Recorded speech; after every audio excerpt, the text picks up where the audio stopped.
Good morning, friends. I take this opportunity to welcome you all again for the second lecture on Plato. As I discussed in my first lecture,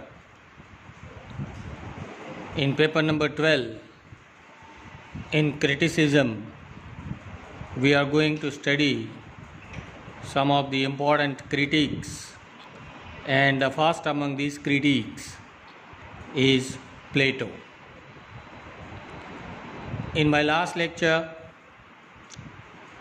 we discussed that Plato, being a philosopher, Plato being a moralist, and Plato being a great orator of the 5th century BC in Greece, he was much concerned with the betterment and the welfare of his country.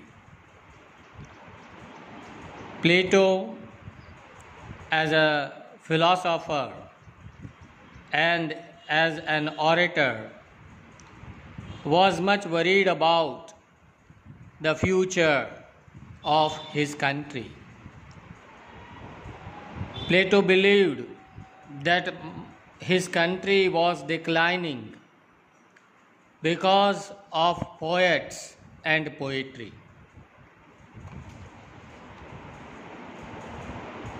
But it is perhaps a disappointing fact that the philosopher Plato, who of all philosophers,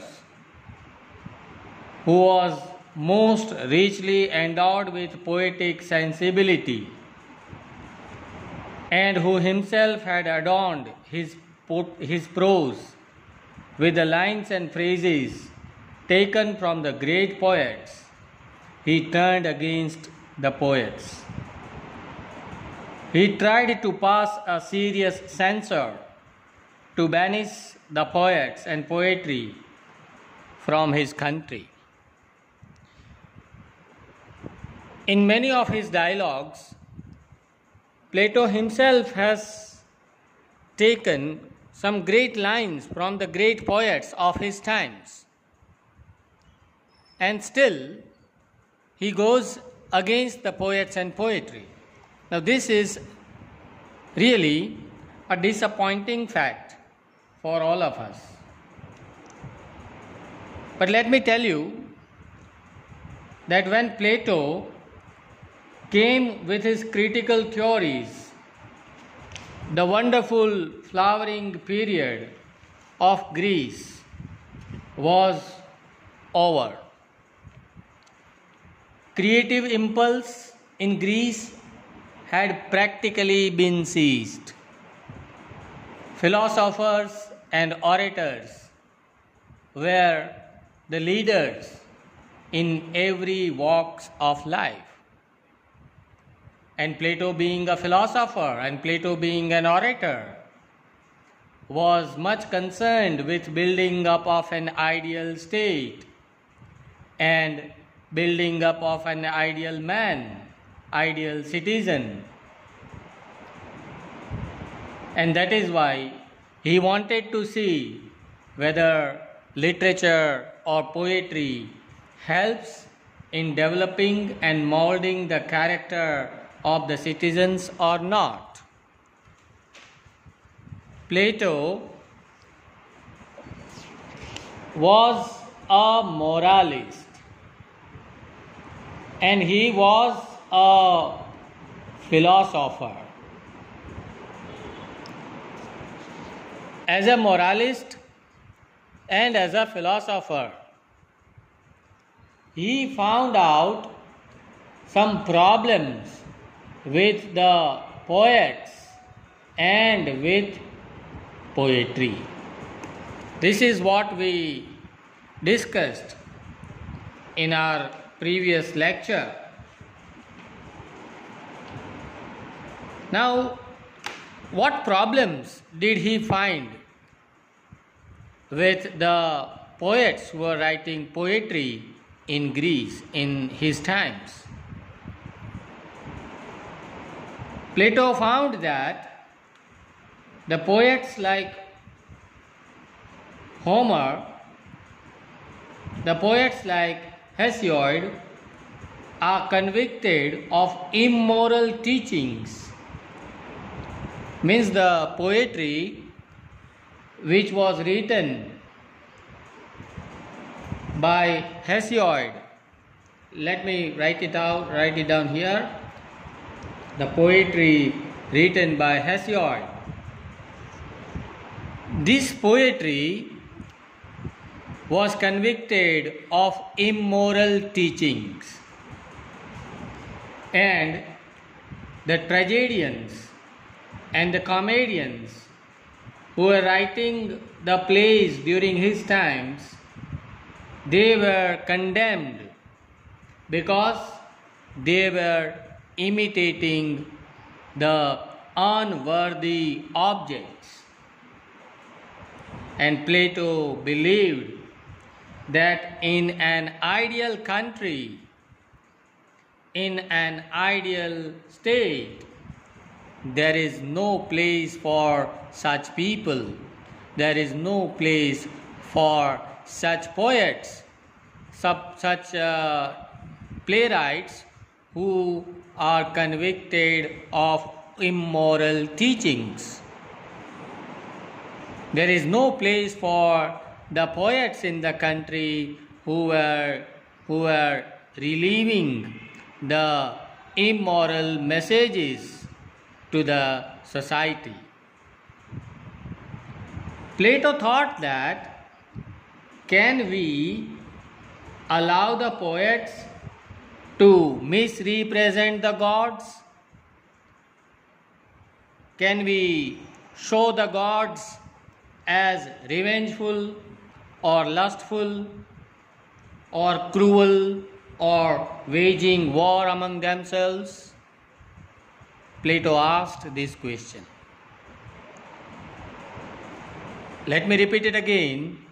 Plato thought and Plato asked a question that, can the philosophers of this country allow the poets to misrepresent the gods?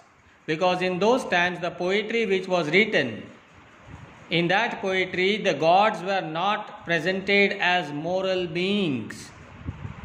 Gods were presented as full of revenge. Gods were presented as lustful people. Gods were presented as cruel people. And gods were presented as waging war among themselves. Not only this, some of the poets presented gods in their poetry as the author of evil.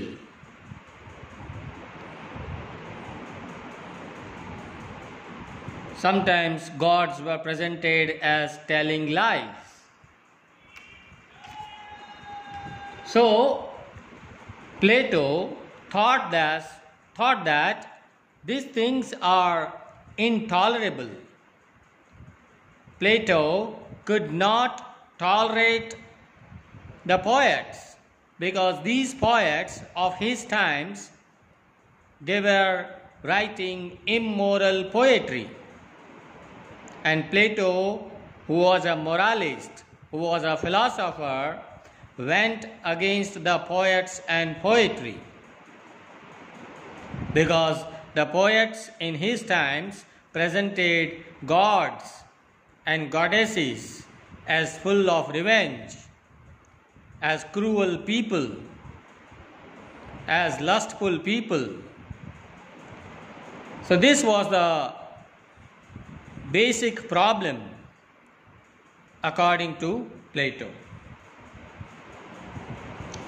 And that's why Plato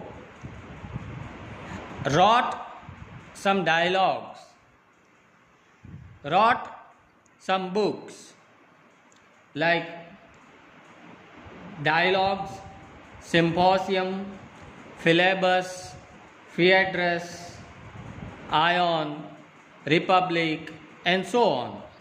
I think Plato has written about 13 dialogues. But out of these 13 dialogues, we are more concerned with these two. One is Ion and another one is Republic. Ion and Republic. In Ion and Republic, Plato has discussed two theories. Theory of inspiration and theory of imitation. In Ion, we find his theory of inspiration. And in Republic, we find his theory of imitation, or in Greek language it is called mimesis. Mimesis, if you translate this Greek word into English, then it is called imitation. By giving these two theories, Plato rejected the poets and poetry. Plato banished the poets and poetry from his country. As I discussed in my last lecture, John Dryden said that great wits are sure to madness near allied. That means what? Dryden believed that great intellectual people are near to madness. And William Shakespeare also wrote in one of his plays that the lunatic, the lover, and the poet are of imagination all compact. Shakespeare believed that the lunatic means a pagal person, a madman, the lover, and the poet are of imagination all compact, means these three are full of imagination.